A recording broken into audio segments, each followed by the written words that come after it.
Hello friend, good morning. সবাই কেমন আছো? সবাই নিশ্চয়ই ভালো আছো। আমি কিন্তু খুব ভালো আছি তোমাদের ভালোবাসায়। এটাতে আজকে চলো, আজকে শুক্রবার কী করছি তোমাদের সঙ্গে শেয়ার করি। সকালে উঠে পাপাইকে তো দিয়ে এসেছিলাম অনেকক্ষণই, তারপরে একটুও শুয়ে পড়েছিলাম। তারপরে দেখো এসে কিন্তু দুধ বসিয়ে দিয়েছি। আগের দিনেরও দুধ ছিল, আজকেরও দুধ ছিল, দুটো একসঙ্গে বসিয়েছি। আর আলাদা আলাদা গরম করতে দিয়েছি কেন, যাতে না কেটে যায়। তারপরে দেখো এবারে দুধটা গরম হচ্ছে। তারপরে আগের দিনের দুধ টা বসিয়েছি চা করার জন্য। এই দেখো চা বসিয়ে দিয়েছি, এবারে ভালো করে চাটা ফুটবে, তারপরে কিন্তু আমার বড়বাবুকে চা দিয়ে দেবো। বড়বাবুকে কিন্তু খেতে দিয়ে দিয়েছি। আর কি খাচ্ছি আজকে দেখো তোমরা সবাই একটু। তারপরে দেখো এই যে দুধ দুধ গরম হচ্ছে, আর এদিকে কিন্তু চাও হচ্ছে। আর আমি তারপরে চা করে চলে এসেছিলাম মুড়ি খেতে। দেখো মুড়িটা খেতে খেতে তোমাদের সঙ্গে শেয়ার করছি। আর দেখো সত্যি কথা বলতে মর্নিংয়ে তোমাদের সঙ্গে একটুও কথা হয়নি।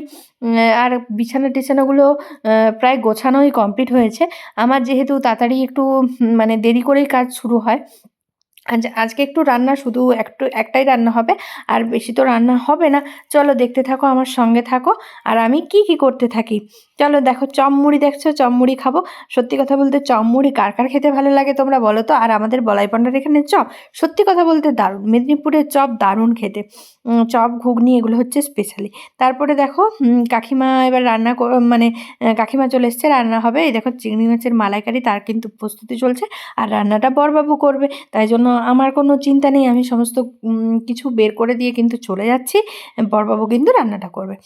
তারপরে আমি কিন্তু একটু লাইভ করে নেব। আর খেয়ে এসে দেখা হচ্ছে। খেয়ে এসে একদম বিকেলবেলাতে চলে এসেছিলাম চা খেতে। চাটা খেয়ে নিচ্ছি আর তোমাদের সঙ্গে শেয়ার করে নিচ্ছি। দেখো, আর চাটা কিন্তু আজকে করেছিল বড়বাবু। আমি একটু কাজে ব্যস্ত ছিলাম, তাই জন্য বড়বাবুই চাটা করে নিয়েছিল। আমাদের মধ্যে কোনো কাজের ভাগ হয় না। সত্যি কথা বলতে যখন যে যেরকম পারে সেটাই কাজ করতে থাকে। এটাই হচ্ছে আমরা করতে থাকি। চলো দেখতে থাকো। এই দেখো আমরা চা খাই আর তোমরা আমাদের সঙ্গে সঙ্গে থাকো। আবার কিন্তু একটু পরে কফি খেয়েছিলাম। কফি খেতে খেতে দেখো চিপস খেয়ে নিচ্ছি কফির সাথে। এটা হচ্ছে আলুর চিপস। কলকাতায় এই চিপসটা খুব ভালো পাওয়া যায়। আমাদের এখানে কিন্তু এই চিপসটা পাওয়া যায় না। সত্যি চিপসটা কিন্তু দারুণ খেতে। ভাতের সঙ্গে, ভাত ডালের সঙ্গেও ভালো লাগে, মানে খুব সুন্দর লাগে। তারপরে দেখো আবার সন্ধ্যেবেলা চলে এসেছি, রাত্রিবেলাতে চলে এসেছি দুধ গরম করতে। এবারে কিন্তু রাত্রিবেলা দুধ গরম করে এবারে শুতে যেতে হবে। মানে তরকারি গরম করতে হবে। সমস্ত কাজ কমপ্লিট, একরকম ডিউটি শেষ। তারপরে দেখো মাংস আমাদের পরেটা আছে। বড়বাবু খাচ্ছে ভাত, মাছের ঝাল বানা আর একটু মাংস নেবে। আর আমাদের প্লেট এখনও ফাঁকা। এই দেখো পরেরটা নিয়ে নিচ্ছি। ভিডিওটা কেমন লাগলো বন্ধুরা? ভালো লাগলে লাইক কমেন্ট শেয়ার করে দিও। টাটা।